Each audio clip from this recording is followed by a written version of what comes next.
I'll never forget whispering those two words into the opposing lawyer's ear at King County Superior Court in downtown Seattle, Boating Ledger.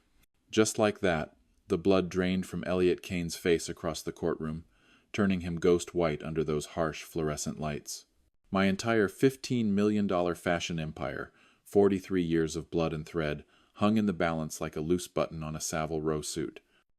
The courtroom smelled like old wood and desperation that Tuesday morning. Rain hammered the windows overlooking 3rd Avenue. Typical Seattle weather, the kind that seeps into your bones and makes you question everything you thought you knew about loyalty. I sat there in my charcoal Tom Ford suit, hands trembling slightly, watching the man I'd raised like a son try to destroy me with a smile plastered across his lying face. Let me back up. I'm Harlan Whitford, 68 years old, born and raised in the Ballard neighborhood when it was still fishing boats and Norwegian bakeries. Started Whitford Couture in 1980 out of a cramped garage that smelled like motor oil and ambition, stitching custom pieces for Seattle's tech wives who wanted European elegance with Pacific Northwest edge. Now I've got 17 boutiques across the West Coast, flagship store right at Pike Place Market, where you can smell fresh salmon and Starbucks coffee mixing in the salt air every single morning. I built this empire one stitch at a time, one client, one design, one sleepless night after another. My hands still remember the calluses from those early days, the needle pricks, the fabric burns from steam irons in that unair-conditioned garage during rare Seattle heat waves. Elliot Kane walked into my life 24 years ago.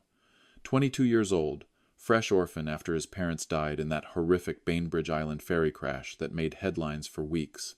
Kid showed up at my Fremont design studio with a portfolio that made my chest tighten. Sketches that had this raw energy, this hunger I recognized from my own mirror decades earlier. He had nowhere to go, nobody left. So I took him in, taught him everything. Not just the business, everything. How to read fabric like poetry, how to understand what a client wants before she knows herself, how to negotiate with suppliers in the fashion district without getting fleeced. I brought him to Sunday dinners at my Laurelhurst home overlooking Lake Washington, introduced him to my real son Dylan, made him family, protected him when he made rookie mistakes that could have tanked deals, covered for him more times than I should have. He called me Pops for God's sake. Pops. 10 years ago, everything shattered like crystal on concrete. Dylan, my only biological son, my legacy, drowned in a boating accident on Lake Washington during what was supposed to be a simple evening sail. 28 years old, his whole life ahead of him, planning to take over the company within 5 years. The Coast Guard found his body 3 days later near Madison Park, bloated and unrecognizable. They ruled it accidental, some freak combination of choppy water and equipment failure. Elliot was there that night, came back to shore alone, drenched and sobbing, saying he tried everything to save Dylan, saying the boom knocked Dylan overboard before he could react, that the waves were too rough, that it happened too fast. I held that broken kid in my arms on the dock, while red and blue lights reflected off the black water, both of us wrecking with grief. I believed him. God help me, I believed every word. I even covered for some discrepancies in his story, small details that didn't quite line up with the Coast Guard's timeline. Told investigators Elliot was too traumatized to remember clearly, that grief does strange things to memory. I thought I was protecting my adopted son, the only family I had left after burying Dylan at Lakeview Cemetery on Capitol Hill.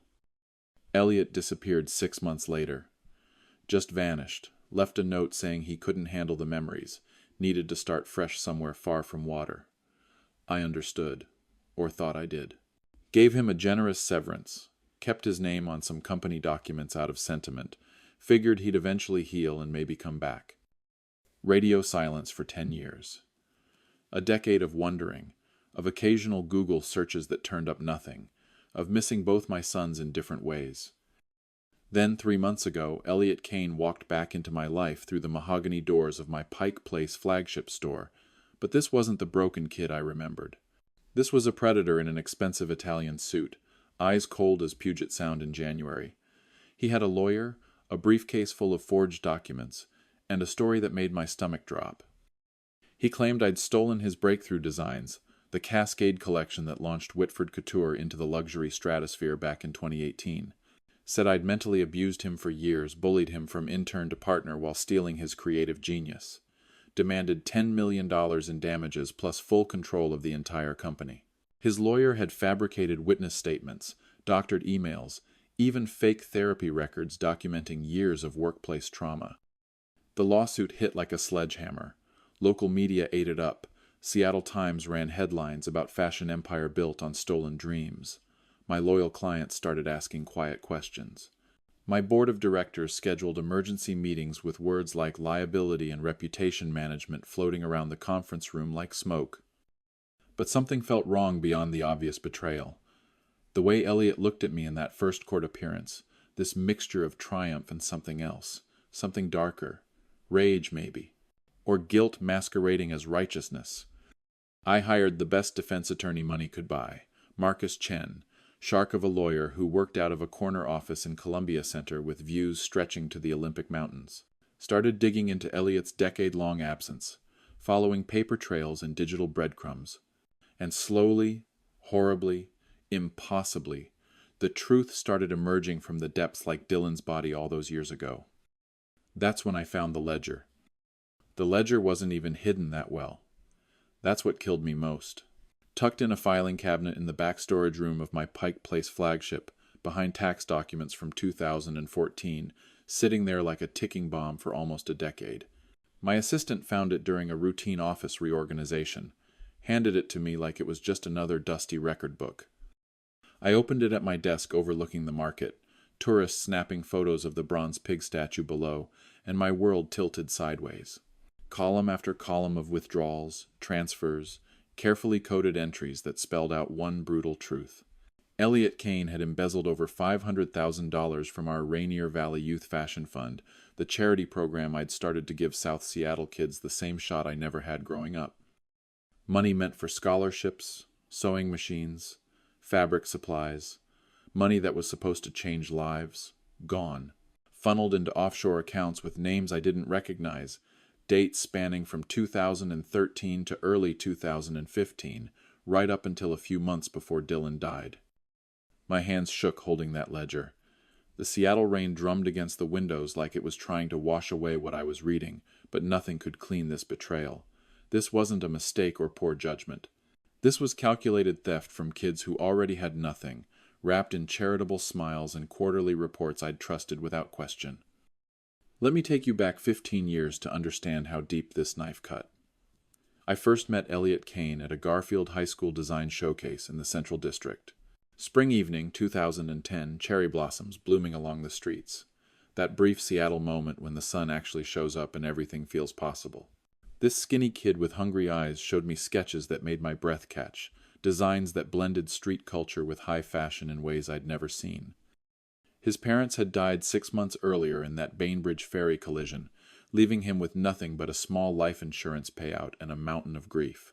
He was living with a distant aunt in Beacon Hill, working nights at a grocery store, squeezing design classes between shifts and homework.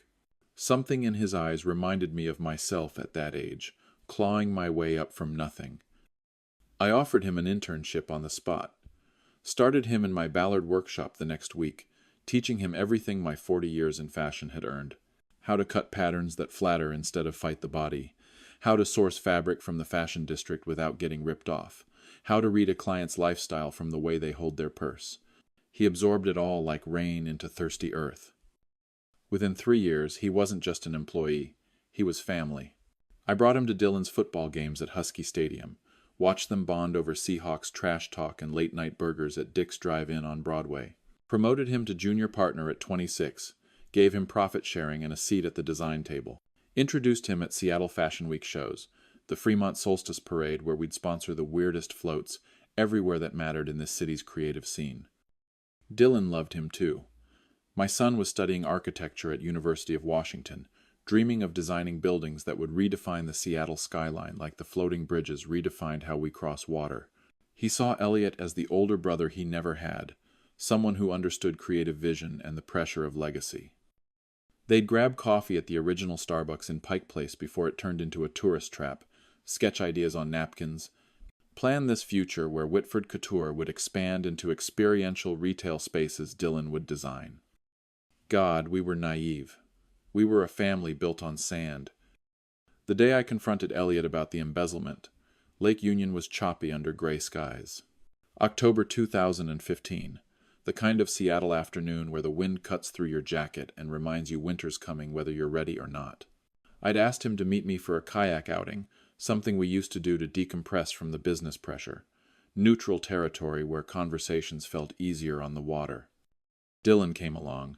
I thought having him there would keep things civil, would remind Elliot what was at stake beyond money. We paddled out maybe 200 feet from the dock near Gasworks Park, old industrial ruins looming behind us like Seattle's past refusing to die.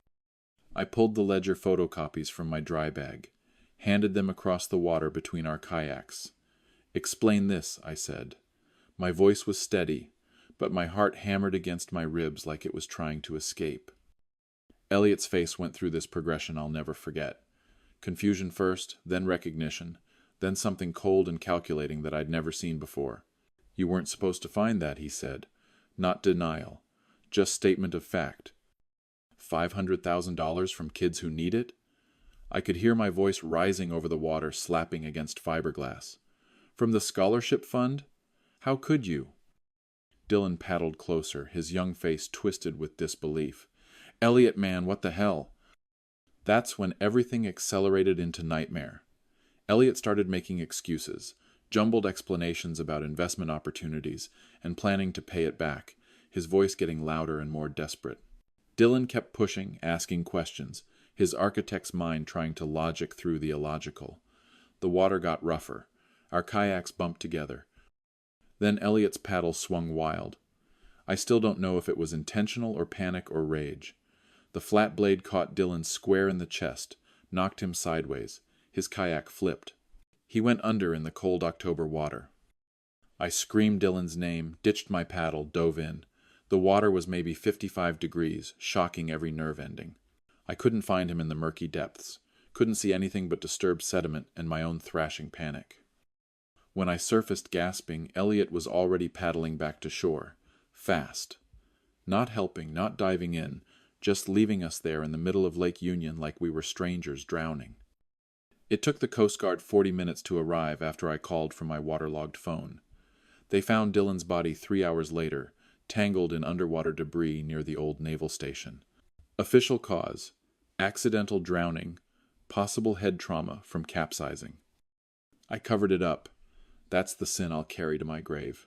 Told investigators Elliot was too traumatized to give clear statements, that the choppy water and fading light made everything confusing, that accidents happen on Lake Union all the time. I believed he'd panicked, that Dylan's death was a terrible consequence of confrontation gone wrong, not murder. I protected the only family I had left, even though every instinct screamed that something was rotten beneath the surface. Elliot played the devastated survivor perfectly, sobbed at Dylan's funeral at Lakeview Cemetery, gave a eulogy that had half of Seattle's fashion community in tears. Then 6 months later he vanished like morning fog over Elliott Bay, leaving that note about needing distance from painful memories. And I let him go. God help me, I let him walk away with my son's blood on his hands and $500,000 in stolen charity money. Now here we were, a decade later, him trying to take everything else I had left.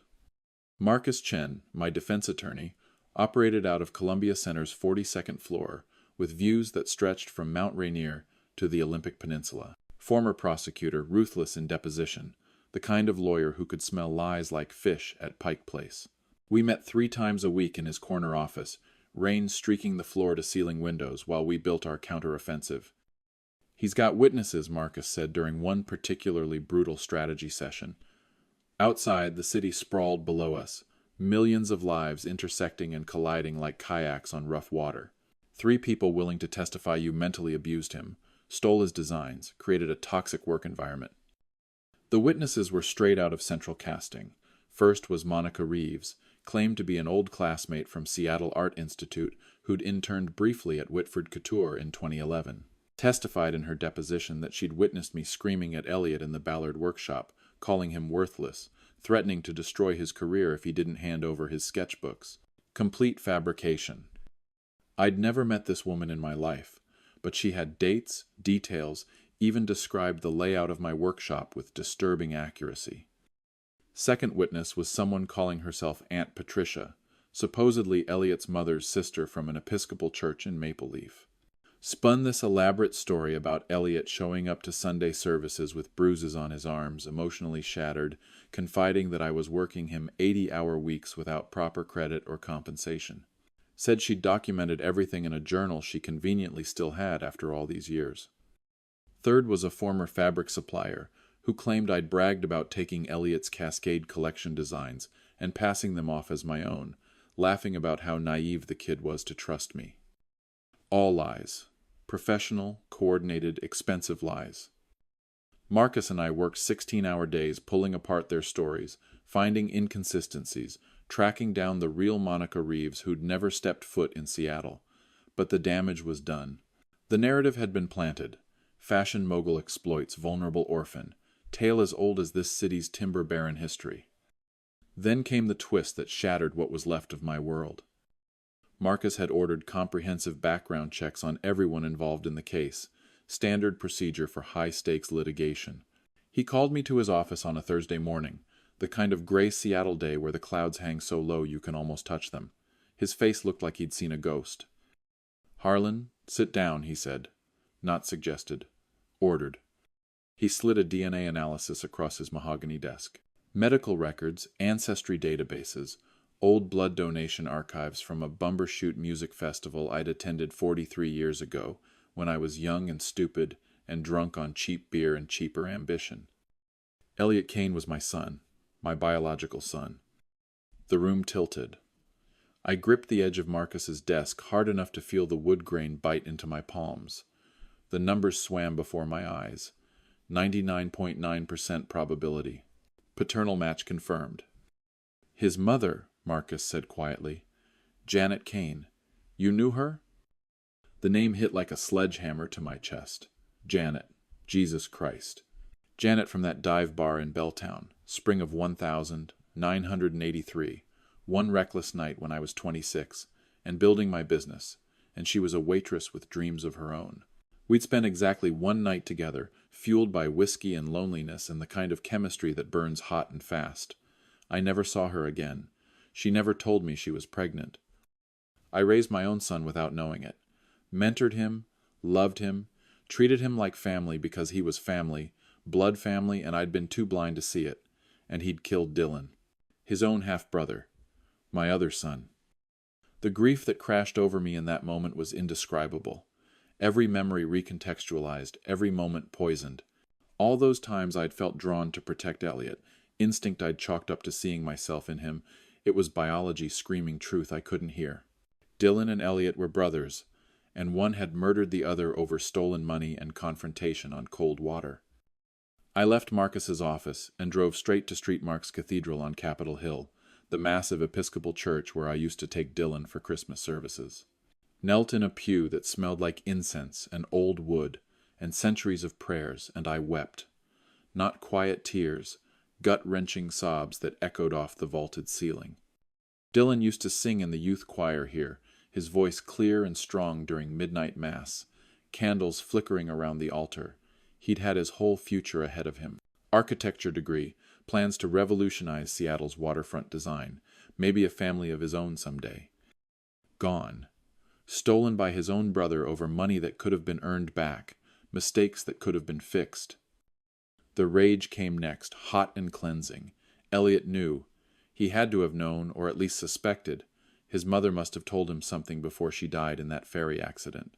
Maybe that's why he'd shown up at my design showcase all those years ago, why he'd wormed his way into my life and my business and my family. Not love or mentorship or gratitude. Calculation. Envy. The bastard son come to claim what he thought was owed.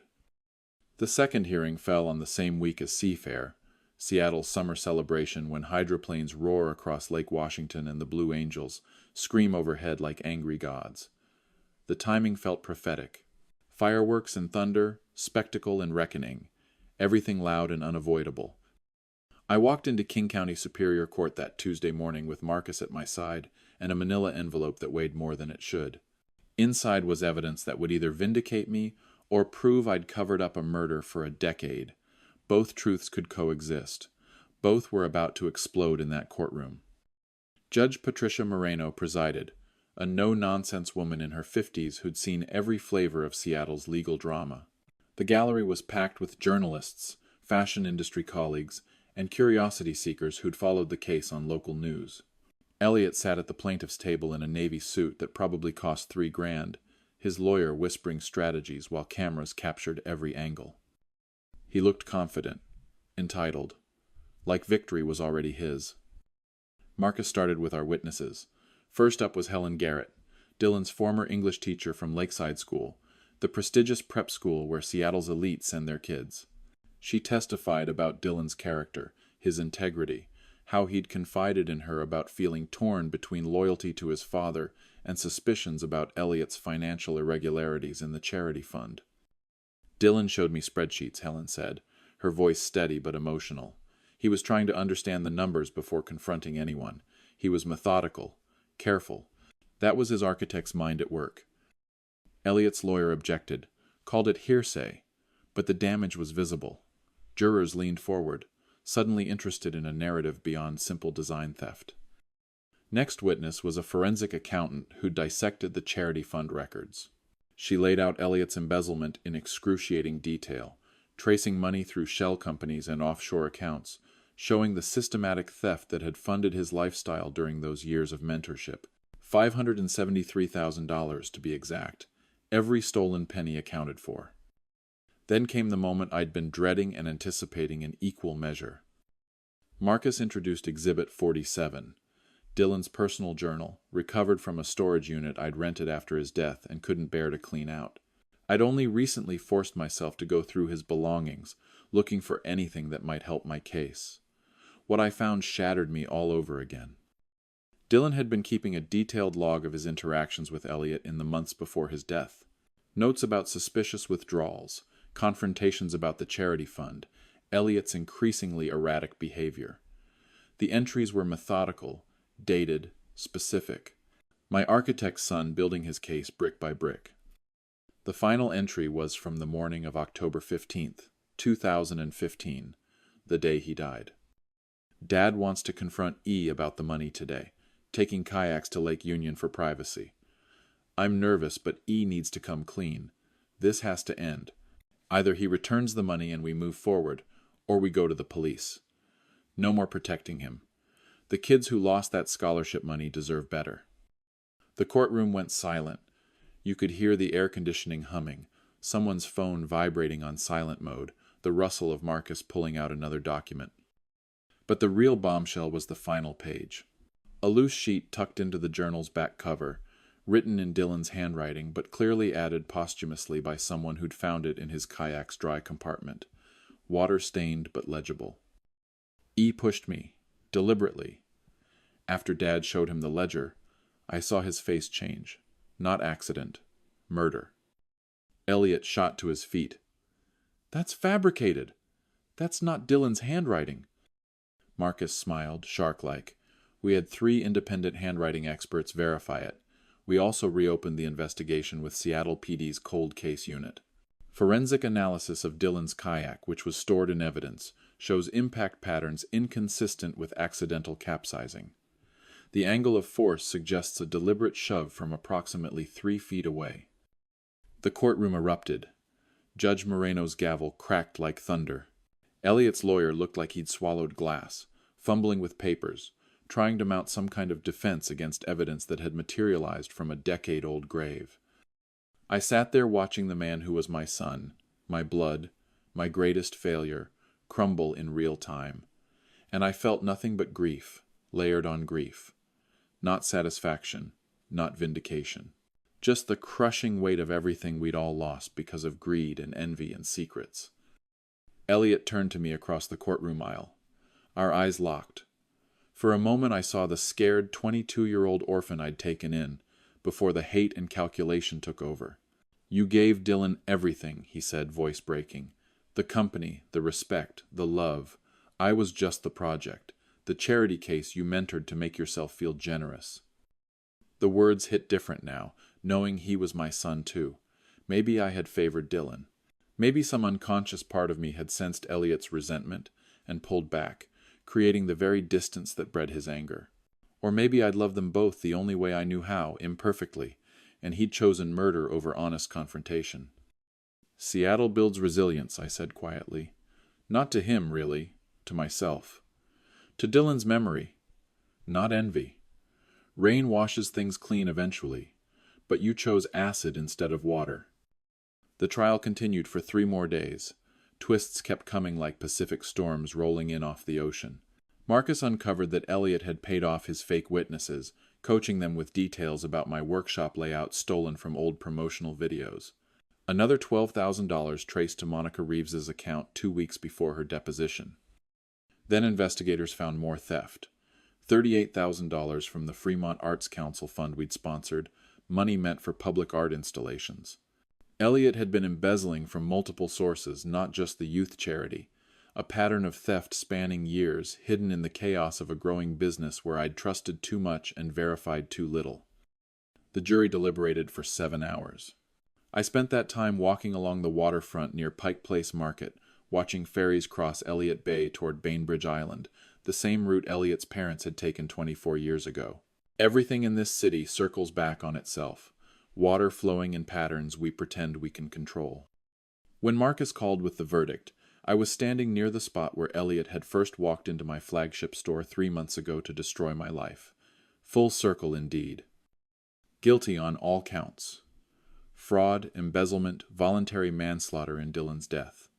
The judge sentenced him to 18 years at the Washington State Penitentiary, eligible for parole in 12. Elliot Kane, 42 years old, my biological son, my greatest mistake, would spend his prime years behind bars in Walla Walla, 3 hours east of the city that made and broke us both. I didn't feel triumph. I felt exhausted, like I'd been carrying a 200-pound weight for a decade, and someone had finally cut the straps, leaving me lighter but also emptier. The weight had become part of my identity, and now I had to figure out who Harlan Whitford was without it. The media circus lasted 2 weeks. Seattle Times ran a front-page story with the headline, "Fashion Empire's Dark Legacy Exposed." Local news stations camped outside my Pike Place flagship, shoving microphones at customers, asking how they felt shopping at a store built on family tragedy. My sales dropped 40% in the first month. But Seattle's a city that understands rain and resurrection. We've burned down and rebuilt. We've watched industries die and new ones bloom. We forgive eventually, if the person asking for forgiveness does the work to earn it. I started at Dylan's grave at Lakeview Cemetery on a crisp autumn morning, yellow leaves falling around the headstone like nature's confetti. His plot overlooked the city he'd loved, Space Needle visible in the distance, mountains framing the horizon. I'd avoided this place for months, too consumed with the trial and my own survival to face my son's memory properly. "I'm sorry," I said to the carved granite. "I'm sorry I didn't see it. I'm sorry I covered for him. I'm sorry you died because I was too blind and too soft and too desperate to keep what was left of my family together." The wind carried my words away over the tombstones. No absolution came, no divine sign, just the sound of crows in the Douglas firs and distant traffic on 15th Avenue. Dylan was gone. That reality would never change no matter how many verdicts got handed down or confessions extracted. But I could honor what he'd stood for. The integrity, the desire to help others, the belief that our resources meant responsibility. I liquidated assets for 3 months, sold my Queen Anne house with its lake views and too many memories, downsized to a modern condo in Belltown with floor-to-ceiling windows facing west toward the Olympics. Pulled equity from the business, refinanced properties, called in favors from investors who'd profited off Whitford Couture's success over the decades. $10 million. That's what I raised. Every penny of what Elliot had demanded in his lawsuit, except this money would go where it belonged. I established the Dylan Whitford Memorial Scholarship Fund for Rainier Valley youth interested in fashion, design, or architecture. Full-ride scholarships, no strings attached, for kids who had talent but not trust funds. The same kids Elliot had stolen from to fund his lifestyle. But here's the thing that surprised everyone, including myself. I included Elliot's name on the fund too, the Whitford Kane Memorial Scholarship. Because he was my son, and despite everything, I'd failed him too. Failed to see his pain, his jealousy, his desperate need for validation. Maybe if I'd known the truth about his parentage earlier, things would have been different. Maybe not. But redemption has to include everyone, or it's just revenge with better PR. The fashion community didn't know what to make of the gesture. Some called it weakness, others called it grace. I called it survival. Carrying hate ages you faster than any Seattle winter. 6 months after the verdict, I staged the biggest show of my career at Seattle Fashion Week, rented the entire plaza beneath the Space Needle, that iconic structure that's watched our city evolve for 60-plus years. 200 guests, searchlights sweeping the sky. The Cascade collection relaunched with all profits going to the scholarship fund. Models walked a runway made from reclaimed wood from Pike Place Market renovations. Every piece told a story. Fabric and thread transformed into wearable art that honored Seattle's grit and creativity. Standing ovation at the end, not for me, but for what we'd all survived and rebuilt. Afterward, Marcus found me backstage, champagne in hand. "You did it," he said. "You actually pulled this off." I shook my head. Dylan did it. This was always his vision. I just finally got out of my own way long enough to see it. Old friends returned. Colleagues from the early Ballard garage days, clients who'd stuck with me through the scandal, even a few competitors who respected the fight I'd put up. The fashion community is small in Seattle, and word travels fast when someone falls and then gets back up with style. I started attending services again at St. Mark's Cathedral, not out of sudden religiosity, but because I needed community. Needed to be around people who understood that redemption is a process, not a destination. The associate pastor, a woman in her 30s with kind eyes and zero tolerance for self-pity, became a friend. She introduced me to volunteer programs, community meals, ways to be useful beyond writing checks. Revenge never ends. It only waits.